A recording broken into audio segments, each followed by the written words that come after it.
আরে বাবা!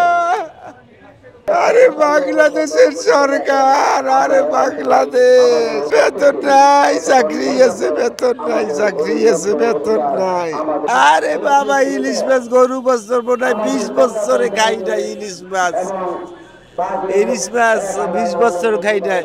গরুর গোস্ত বাড়ছে, গরু জবাই দেয় আশপাশ, ভাই হুজুরের একটু দিয়ায়, হুজুরের একটু দিয়ায়, এই সময় খাই গরুর গোস্ত।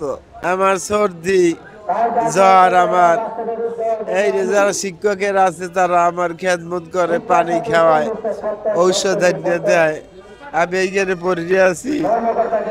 হ্যাঁ, তারা কয় আনবে হসপিটালে নিয়ে ভর্তি করামু, তার কই হসপিটাল লাগবে না, এই সব এই জায়গায় আছে। আমার তো সর্দি জ্বর, একটু ওষুধ খাওয়াইলে হইবে। এই তারা এই সকালে আসিয়া এই ঔষধ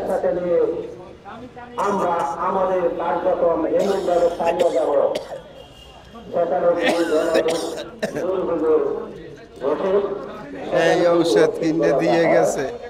এই আমি খাই, এই প্রেসারের ঔষধ, এই হার্টের ঔষধ, এই না প্যারাসিটামল, এইগুলি এরপর জেরে এই খাইতেছি।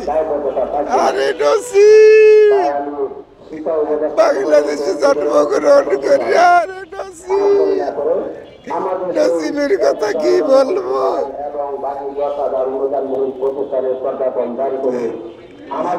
মেয়েদেরকে একটা মেয়ে আছে, নাতিটা নাতিটার একটু না দিতে পারি মজা, না দিতে পারি কিছু খাওয়াইয়া নানো নানো করে। আরে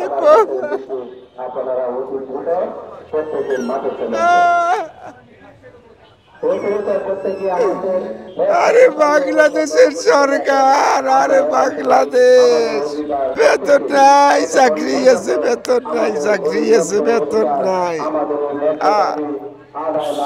হ্যাঁ গো, নীতিমেলা অনুসারে সরকারি বই পড়াই, এগো নীতিমেলা অনুসারে চালাই, ক্লাস করাই। 10 সাল হইতে 19 সাল পর্যন্ত সরকারি 5 সেন্টার হয়। এই সেন্টারের রেজাল্ট আছে আমার। বাচ্চাদেরকে উপবৃত্তি দিতে, বিস্কুট দিতে, হ্যাঁ ও বন্ধ করিয়ে দিচ্ছে। মাদ্রাসার বাচ্চাদের উপবৃত্তি দিতে, বিস্কুট দিতে, হ্যাঁ ও বন্ধ করিয়ে দিচ্ছে। যারা মাদ্রাসায় পড়ে এরা কি সেই সরকারি সব থেকে বঞ্চিত, আমরা বেতন থেকে বঞ্চিত। আরে বাবা, ইলিশ মাছ গরু বছর মনে হয় 20 বছরে খাই নাই ইলিশ মাছ। ইলিশ মাছ 20 বছর খাই নাই। গরুর গোস্ত বাড়ছে, গরু জবাই দেয় আশপাশ, ভাই হুজুরের একটু দিয়ায়, হুজুরের একটু দিয়ায়, এই সময় খাই গরুর গোস্ত।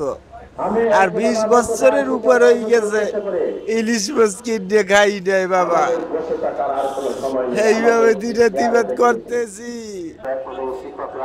এই 50,000 শিক্ষকদেরকে সাথে নিয়ে আমরণ অনশন করব।